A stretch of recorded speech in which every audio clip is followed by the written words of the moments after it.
Hi everyone, this is Nick Pollock here from Roar Lions Roar. While you're here, be sure to like this video, subscribe to the channel, and hit that alert bell so you never miss any of our new content.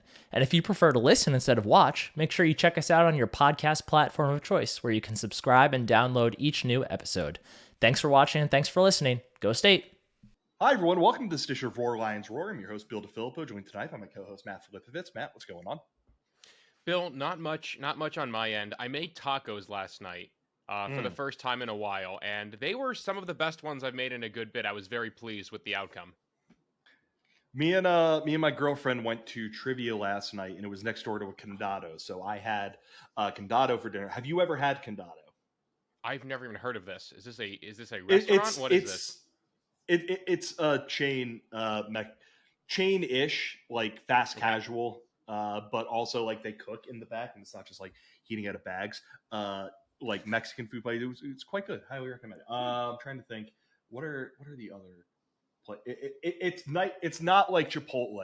It's not like Qdoba. It's not that kind. It's actually like a sit down place. It's pretty good.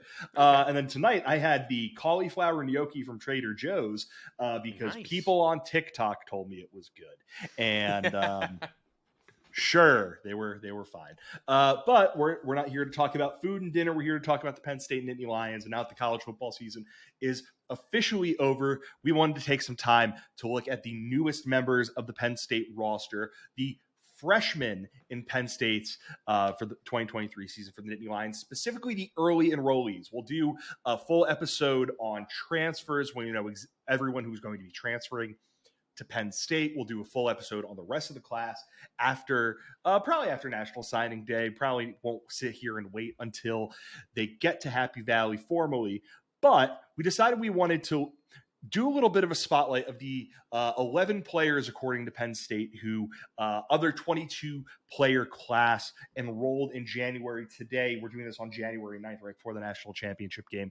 And that means today was their first day on campus. If you were on Twitter, that means it is a holy day, a revered, a much looked forward to, much ballyhooed day in Penn State football Twitter, and that's when a bunch of 18-year-olds go to a college class and sit in the front row and take a picture to prove that they were there.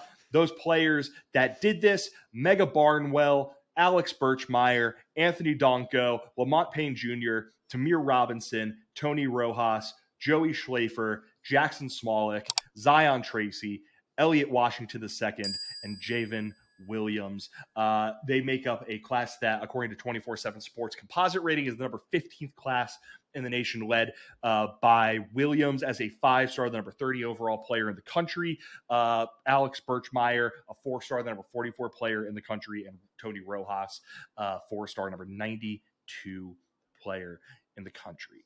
Matt, when I talk about the early enrollees, one thing that I find really interesting is that usually when there is a big slate of early enrollees, when there are any early enrollees, I think the thought is you look and you go, okay, maybe a bunch of these dudes are able to contribute right away. A bunch of these guys are going to be difference makers. And something that I take a lot of solace in with this group is that Penn State doesn't, in my opinion, need any of them to step in right away and contribute. And I think that's kind of my big overarching take of this group of early enrollees.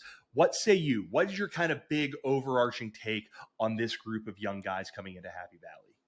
Yeah, it's a weird thing, the evolving of the early enrollee. I remember back in 2015, my first year on campus, I was looking up on my phone. I think Penn State had 3 early enrollees in that 2015 class. It would have been Tommy Stevens, Sterling Jenkins, and Paris Palmer, who was a JUCO guy.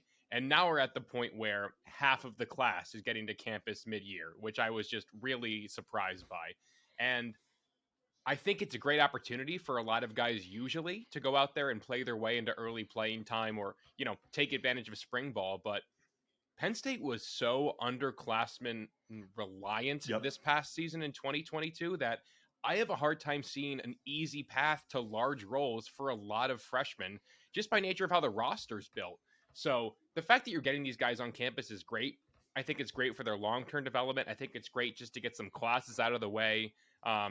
If for whatever reason it doesn't work for any of these guys, they can graduate earlier and transfer and go off and do whatever they think is best for them. That's another good element to it. But in terms of on-field impact for 2023, there's not many guys in this group I have to look at and say, yes, this person will definitely, play their way out of a red shirt or play their way into the two deep because they got to campus in January.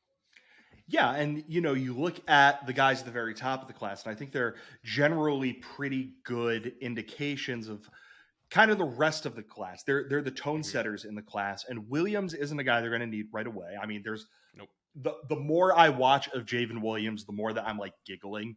Like, he is just a wonderful, wonderful prospect. Alex Birchmeier is a very similar guy. Birchmeier, we're going to go through these players in a bit, but I don't know how many offensive linemen I've seen who are better at immediately engaging with the defensive line, high school offensive lineman, to be clear, immediately engaging with the defensive lineman directly in front of them. And no matter, it could be an edge guy, it could be someone in the interior, it could be a linebacker, defensive back, whomever. He is sending them 10 yards backwards no matter what he does. And then a guy like Tony Rojas, they're lucky they don't need a guy like Tony Rojas to contribute right away, because I don't know if you have looked at a picture of Tony Rojas. I watch his film and I see a guy who is a stud, but he's listed at 6 foot, 6'1.5", 200 pounds. He's a really slender dude. Yep. He's a guy that can use some time to fill out his frame a little bit and have his frame catch up to what he's got going on up here, because he's a very smart, instinctive, and physical football player. When we talk about these guys who were enrolling early, we're going to do red, yellow, and green light. We're going to be talking about the positions where we think these guys could potentially make the biggest impact right away. But is there one guy who, the more that you have watched, we came up with the idea to do this podcast a little bit earlier today, throughout their recruiting cycles, we've been following along with the dudes. Is there any guy among these early enrollees who, the more that you have watched from the moment you've started to pay attention to this recruiting class, Matt, the more you've fallen in love with him and gone, oh, that guy is going to be a player? I think it's a cop-out because we already talked about him, but it's Javen Williams. Spoiler alert, I'm going to have him as a green light when we play that game in a little bit. He moves well. He moves like he could play anywhere along the offensive line. And I think having a guy get to campus early, let you figure out where he's your best fit at every position, because you have depth everywhere. Like, it's not like he's a guy you need to play at guard because you don't have interior depth. It's not like you need to play him at tackle because you don't have any tackle depth. Like, he's a guy who is, I think, the best natural offensive lineman that Franklin has signed.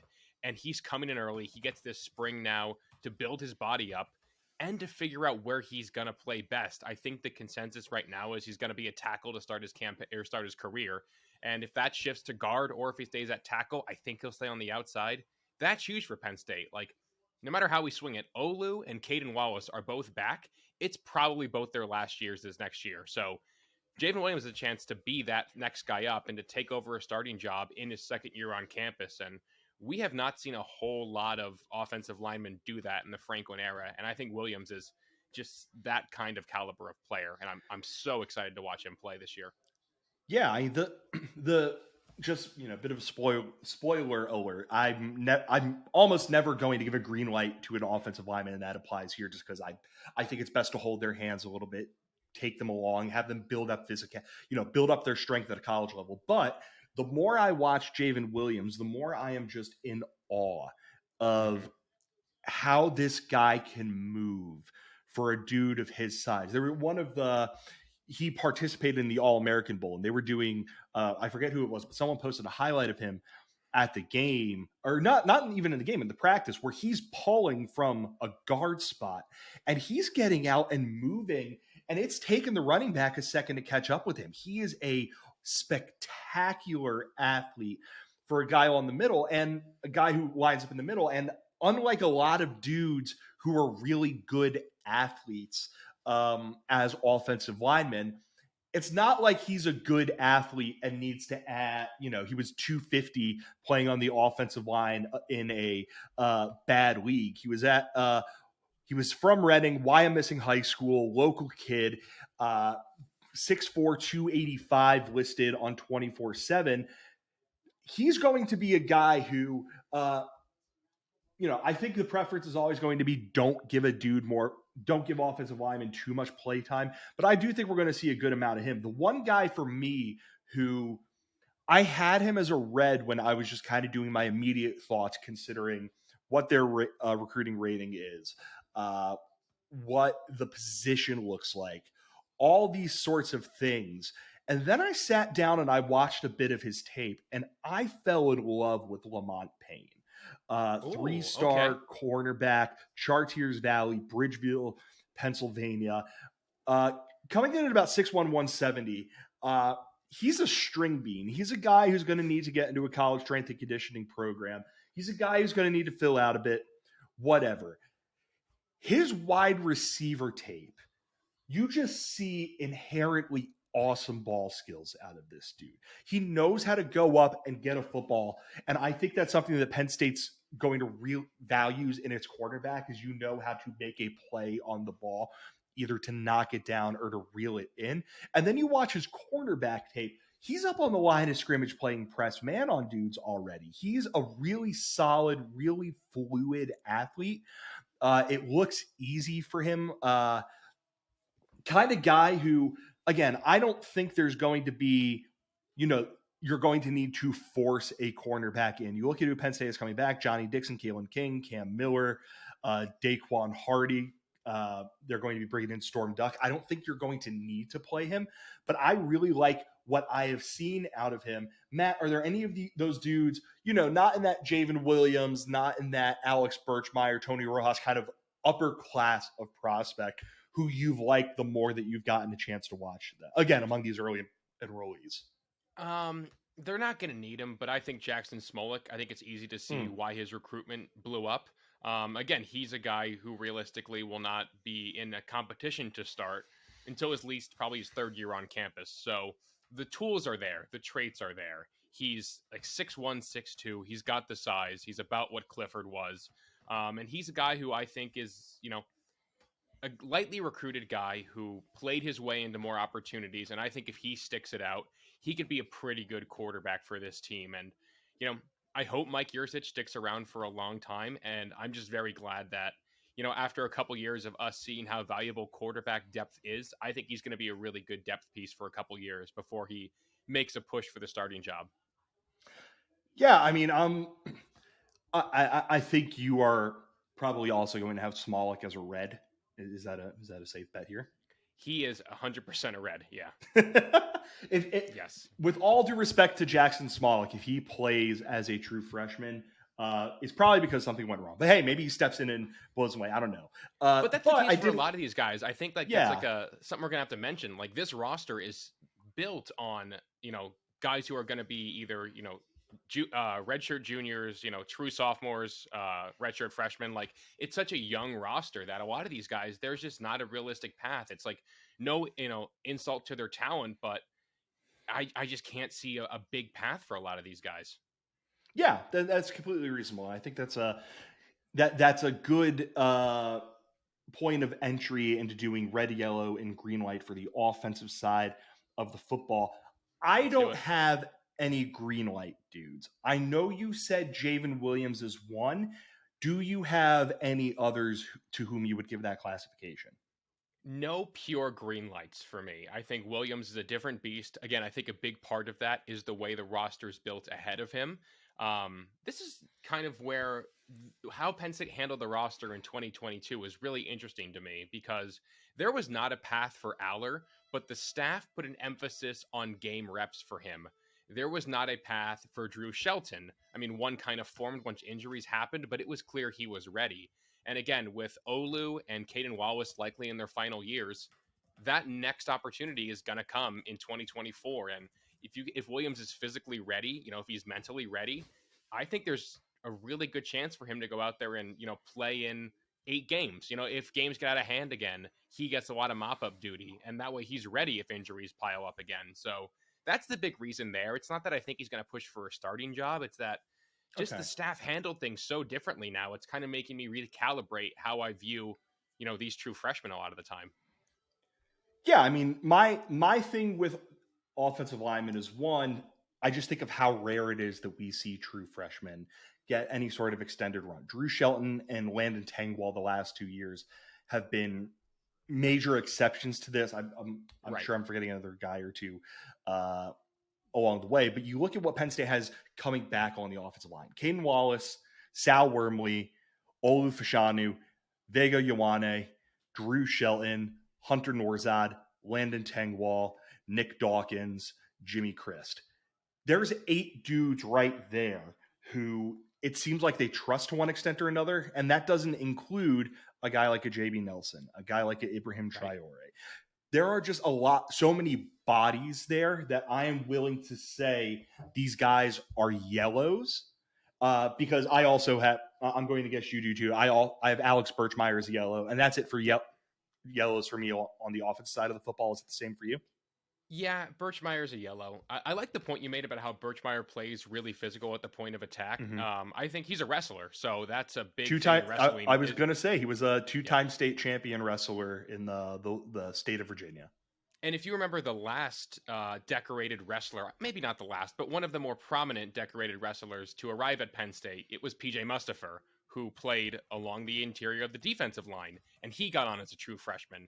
That's maybe, could be a similarity. Again, different times, different positions, different kids, but I think, he's kind of firmly in the yellow category for me. Yeah, I think that is, I think it's a good point. But to be clear, you don't have anyone else as a yellow. I do not. No, the other ones would be Donko. I think Donko's a pure red. I think Joey Schlafer and Mega Barnwell. Schlafer's a red just because of what's ahead of him. Barnwell's a red because I think we have to see if nature says he's a tackle or if he says he's a tight end. And I don't really think I'm missing anybody on the offensive side of the ball unless I'm forgetting someone. But that's kind of where I stand on everybody as a whole in that class. Yeah, I completely agree. So we'll just talk about the yellows for a second. And I think it's one of those situations where I can imagine them, you use your 4 games with them. You get them in during the fourth quarter of a blowout and give them a little bit of run, hold their hands a bit. You don't need Olu Fashanu out there. You don't need Landon Tangwall out there when it's 41-3 in the fourth quarter against Rutgers. And that's where you give these guys a little bit of a chance to go out there and show what they could do. I think of the 2 of them, I would not be surprised from what I've seen if Birchmeier steps in and is better right away. I think Birchmeier's physicality, his nastiness, his ability to shove dudes out of the way, it's just all stuff that translates well from the jump. But Williams, if he can keep his athleticism, if he can continue to be a really good athlete for the position, especially as he puts on 10, 15, 20 pounds, he's the kind of guy that you put him somewhere along your offensive line and the rest takes care of itself. And that's when you get to the point where you could start saying, okay, in 2 years, it's Drew Shelton with Alex Birchmeier next to him, with someone at tackle, with Javen Williams somewhere else. Like, you could start looking down the road and start to see how getting them run this year is really beneficial to them. But I don't think there is going to be a circumstance, and of course, injuries are the great equalizer here. I don't think there is a situation where, because of how much stuff Penn State has coming back along its offensive line, how many guys they know and trust are coming back along their offensive line, there is going to be a ton of playing time for them. And ultimately, considering the last couple of years of Penn State football along the offensive line, I think that's a really good thing. Bill, I think you and I kind of saw the same video of Williams pulling and getting out in space. And this will never happen, but my first thought was, man, it would be cool if he was the middle guy in the T formation. Man, that would be fun. Oh, Jesus. Yeah. Could you imagine? Yeah. No, that wouldn't be fun. It wouldn't be fun for the guys the poor safeties who have to come down and try to make a play on that. Not good, but yeah. Cool to watch. Yeah, oh God, that would be funny. I would like it if they showed that look one of these times. Just that seems like something that seems like the sort of thing that James Franklin does against like Delaware. Yep. It doesn't seem like the kind of thing he just throws out there because he's feeling like that'd be fun. Let's go to the Reds for a sec. Yep. Is there any guy among these who you really want to highlight for one reason or another? I know we talked about Smolik for a second. So of Barnwell, Donko, and Schlafer, are there any guys here who the more you watch them, the more interested you became in them? Schlafer's an interesting one to me in a vacuum, and that vacuum being the 2023 season. Schlafer's a guy, Michael Mennett's half brother, has a great relationship with his Penn State staff going back to, Michael's recruitment. And Schlafer was a really good receiving tight end. He was a guy who set all kinds of records in the league that he played in. I think he has the record for receiving touchdowns and receptions, I want to say offhand. I could be wrong. Don't quote me on that. But Penn State needs pass catchers in 2023. If Schlafer proves that he can be an asset in that regard, and you can just throw another tight end into the mix to replace a receiver, receivers that they don't really have right now, I could see that being a path to playing time for a guy like that. Odds of that happening, I would put it like 5%, like super, super low. But that's what makes it so interesting to me, to get these guys on campus this early. You have all this time now to figure things out. Schlafer can learn the ropes. He can learn how to block. He's not going to not know how to catch the football once you get to this level. That's going to come pretty naturally to him. So he's a guy I'm most intrigued with. And then, Donko and Barnwell, I think, are just both developmental guys, see where they play best, and hopefully they can contribute sooner rather than later. Yeah, and the interesting thing with Schlafer is that he's not the only tight end in this class. Andrew Raplia is also going to be coming in, playing the position, and is, of course, Penn State has a very busy tight end room, even with Brenton Strange moving on with Tyler Ward, Theo Johnson, and Jerry Cross's options. He's a really interesting player. I'm fascinated in whatever they're going to do with Mega Barnwell. Yeah. Because I truly have, we always talk about, you get a guy who's a bit of a ball of clay. You could figure out what you want to do with him, blah, blah, blah. He is truly a guy where I have zero clue what they are going to end up trying to turn him into as a prospect, because he's just such an interesting, like, physical specimen. You watch his tape and he's listed at 6'6" and 250 pounds. And there are times when he's playing slot receiver. I just don't know if he is going to be playing tight end, if he's going to be a tackle, if he's going to be on the defensive side of the football. I know he's one of those guys who his original 24/7 composite rating, 0.9348, would have made him the number 156 player in his class. He ended up coming in at number 398 for players in his class. So he's one of those guys who was a really, is considered a big time blue chip prospect early. That's kind of faded a bit. He committed to Penn State early, decommitted back in.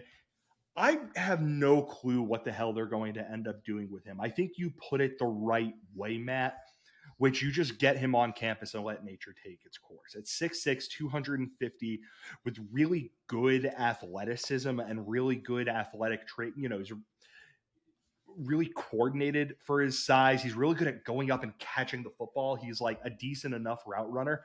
I don't know what the hell Penn State has with him, but I'm just fascinated to see whatever he turns into. The interesting thing with Mega Barnwell for me is they've had this happen before under James Franklin. They've had guys come in who were legitimate Power 5 prospects at multiple positions. Let's go back again to that 2015 class. John Holland could have played tight end or defensive end. He stuck it out at tight end for, I think, 4 or 5 seasons. Khalil Dinkins, currently in the tight end room right now. He was a guy a lot of people thought would be a linebacker at some point, or like an edge rusher, or whatever you want to call that, modern position. And he's still in Penn State's tight end room. So I'm curious to see if they let Barnwell stick it out at where he wants to try to play, or again, if nature just takes its course, or if there's a better path of playing time on the defensive side of the football. We've seen guys flip all the time on this, for Penn State. CJ Thorpe going back was a good example of that. So again, just see what happens. Let Chuck Losey mold him, and hopefully we'll see him on the field in 2024 or 2025. Yeah, and then you mentioned on Donko, it seems like he's going to be a guy you just bring him in, you give him time, hold his hand, want to be the latest developmental offensive lineman. Yep. Smolik, anything really stick out as you watch him, or do you think he's just a guy where you get him in, you give him some time, and you hope for the best? I mean, you can see why. He has good traits. Like, he's tall, he's smart, he played in a good league. I mean, Iowa high school football is not Florida or Georgia, but he played good competition. He played against other players who will play at the next level. And again, there's no expectation for him for at least 2 seasons, and that's why I think he can really just take his time and be a great asset to this team. And again, if you can get great looks from your scout team, that goes a long way. I think Bo Prabula is going to have a lot more value now as the number 2. And his red shirt secured, I think they're going to try to maybe get him into a lot of games. So Smolik can kind of go away on the back burner for a little bit. But I'm excited to see what he can develop into. Yeah, I mean, I watched a bit of his tape. It's always important to mention with tape. It's not like we're watching full game film. We're watching what is put on Huddle and on YouTube, and those are cut a very specific and very flattering way. But even saying that, he has three traits that I really like. One, his eyes are always down the field. I love when a quarterback is consistently looking down the field, not worried too much about the rush, all that sort of thing. And going off of that, he's really good at using his legs to extend plays and keep his eyes down the field. There are a good amount of plays where he's taking a snap, he's breaking the pocket, and he's still looking. It doesn't obviously look nearly as easy as it did in Drew Aller's tape when he throws the football. I'd even say it probably doesn't look as easy as Bo Prabula's tape did when he throws the football. But the one thing I like, his deep ball, he floats it up there, but not in a way where it seems like the ball is dying. He's floating it up there and throwing it to the spot where he knows his receiver is going to be. And that's something that really intrigues me. I hope that we don't see him take a single snap until 2025 at the soonest. If God knows if Penn State is going to try and bring in a transfer quarterback, but if they do, that really hurts his path to playing time even more. But I like him. I like what it seems like Penn State's going to get out of him. And do you know what else I like, Matt? Home field apparel. I'm a big fan of Home Field Apparel, in part because they sponsor this podcast. If you're a college sports fan on the internet, you are surely aware of Home Field Apparel. But if you're not, Home Field, a premium collegiate apparel brand based out of the lovely state of Indianapolis, Indiana. I'm trying to, I can't look up conference recruiting classes. I was going to say where Indiana's was because their founder is an Indiana fan, and I wanted him to be mad at me. Of course, Home Field Apparel, if you've heard this podcast, the shirts are comfortable and unique. The designs are really cool.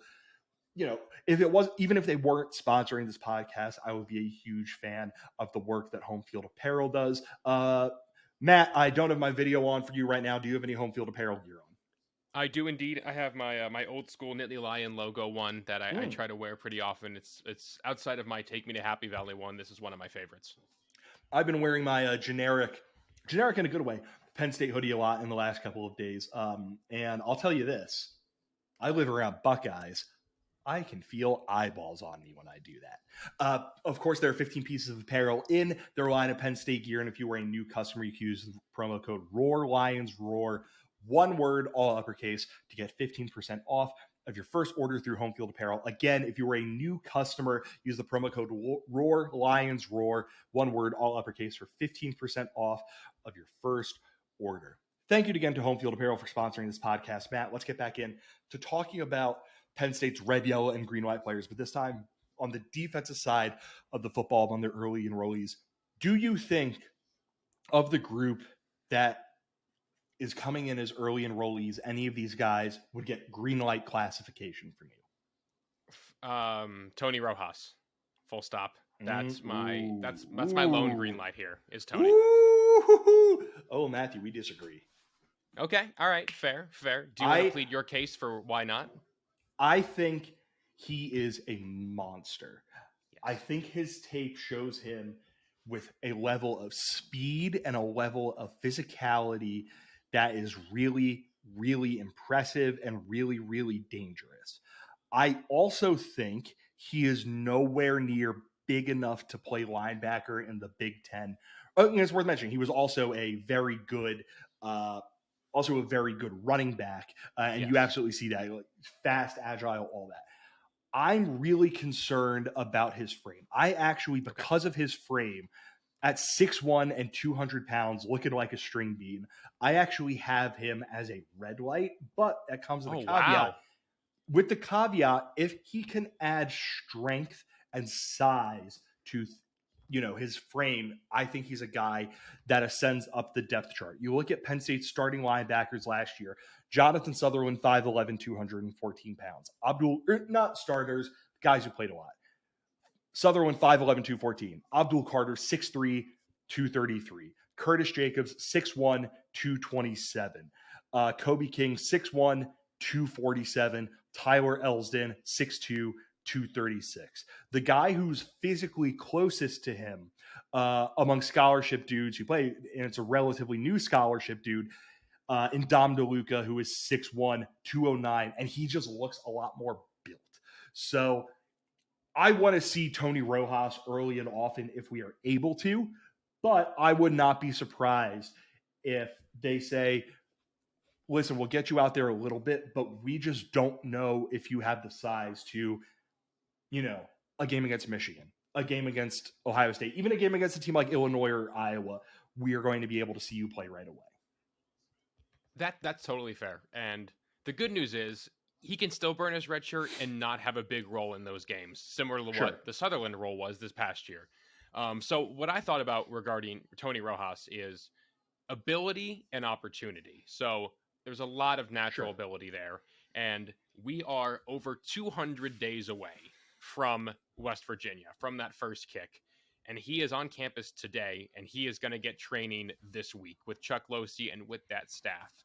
I feel confident they can get him up to where he can look like he belongs on the field. He's a good enough player. He's fast enough. He's athletic enough. I think he's a smart enough player to really understand what his role can be on that defense. And the opportunity section of this is we think Curtis Jacobs is back. We think Abdul Carter is back. Who are the other outside linebackers for this Penn State team then? Is it Dom DeLuca, who was a walk-on 3 weeks ago? And that's pretty much it scholarship-wise, who's on campus right now. So that's why I think this opportunity is so great, because if Jacobs comes back, it's going to be his last season, and then I'll just make the same points I just made for Javen Williams. Like, he's a guy who, with the way the staff is handling freshmen now, I can see them going out there and saying, okay, we're up, 17 with 8 minutes to go. Tony, go fly around. And, there is a really easy path to seeing a guy like him playing in more than 4 games in that kind of role. So that's where I come from with this. Again, a lot of this hinges on his development, like physically over the next 9 months. But if he gets to 200 pounds, I think we'll see him on the field. Not even factor in his special teams value. Like, he's a guy who is fast enough to be a running back in Virginia. Like, clearly he can get down the field on kick coverage if they need him. So that's where I'm going to plant my flag for him. Did you see the picture of him that they put on the IG account after he moved? He looks very small. He looks, yes. Let's get that young man over to Redifer as soon as humanly possible. The folks over at In a Pickle, if it is still open, we need you. Penn State football needs you to just shovel garbage down this young man's mouth, so he can be big and strong and burly in Big Ten.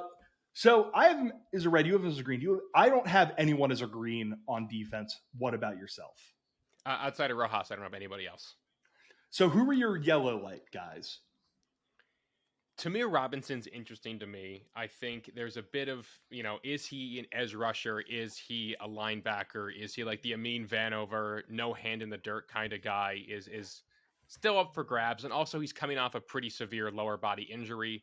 And we've seen Penn State really take their time with that. KJ Hamler's a great example of that. KJ Hamler was a guy who probably could have played, but he tore his ACL.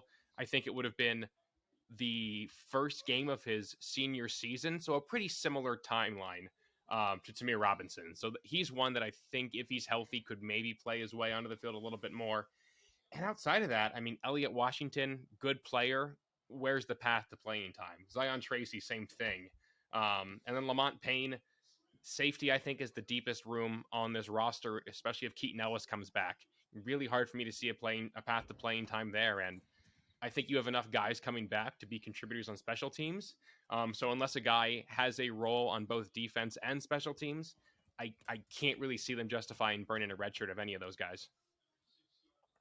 So I have Robinson as a red, and that is Okay. partially because he tore his ACL as a junior. So I do believe he played last season. But when I watch his tape, he played some edge, he played some safety, he played some slot corner. There were times when he was a wide receiver. There were times when he was a quarterback. So he's a guy who I think they need to figure out what his role is going to be. And again, another dude who you need to build his frame out of it. He's at 6'4", 225 pounds. If you want him to be a linebacker that's not or an outside linebacker that's not a bad size to be at, if you want him to be an edge guy, he's listed on 24/7 as an edge, going to need to build that up a little bit. But I watch him. He's a really explosive but controlled athlete. And I really like what I saw out of him. He's a guy who, he's not a Mega Barnwell level of a, for lack of a better word, a project. He's a guy who you have an idea of where you want to play him. It's about getting him used to playing in those positions. And I liked what I saw out of him. I want him, if he redshirts this year, fine. If he has to wait until next 2024 to start really contributing, also fine. But I think there's a really good football player in there. You said that you have all of the defensive backs then as red light guys. Yeah, I just can't see a path. Honest, with Storm Duck coming in too for the corners, I just can't see a path for any of them. Like similar to a role KJ Winston played. Like Winston, I thought really pushed the envelope by burning his red shirt, considering the role he actually played. And I don't know if the staff can justify doing that again. I think that's fair. I put Payne, as I mentioned, as a yellow light guy. That's just because I really loved what his tape showed.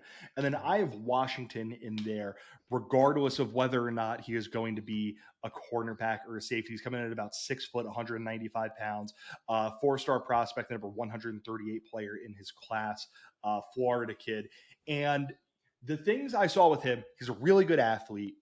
He has really good size, and he's physical. He's not afraid to do anything. There are times where he has to come up and hit a dude. There are times where he has to be in man coverage. There are times where he's dropping into play kind of that center fielder sort of role as a safety. And I think when you have a guy like that stepping on campus right away, Matt,